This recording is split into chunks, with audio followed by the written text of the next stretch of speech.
भागविहीन तथ्यावलीर मध्यमा केमिति निर्णय करवा मनकर जो 30 15 20 19 16 एमती किसी लब्धांक देइछि तो ये आम कौन करवा प्रथम एक सानू बड़ क्रम सजेवा सानू बड़ क्रम सजे सारापर यार मध्यमा निर्णय करवा केमिति फर्मूला पकेबा n+1/2 तम लब्धांक ताहले n अच्छी आमर टोटाल केतोटा संख्या ये अच्छी 5टी संख्या ताहले n है 5 5+1/2 6/2 तृतीयतम अर्थात तृतीय स्थान थिबा लब्धांक तृतीय स्थान किए अच्छी आम ये देखिए 15 16 19 20 25 30 तृतीय स्थान 19 अच्छी से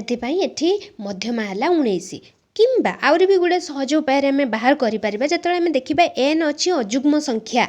ताहले मध्यम स्थान अवस्थित लब्धांक को मध्यमा कहुए एन अर्थात आम ये देखने 9टी लब्धांक अच्छी ताले 9 गोटे अजुग्म संख्या ताले आम तृतीय स्थान जी थी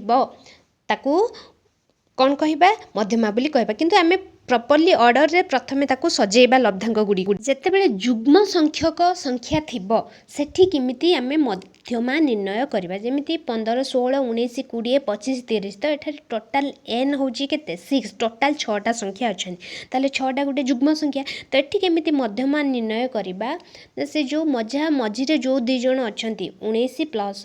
20 डिवाइडेड बाय 2 तो ये आम देखिले 19.5 होउची आमर मध्यमा तेणु करके जितेबाला जुग्म संख्या थिबो तो से जो मझिरे जो संख्या दीटा थिबे से दीटार जुगफल को 2 रे हरिदेले जेतिकी मिलिबो सेटा हबो मध्यमा।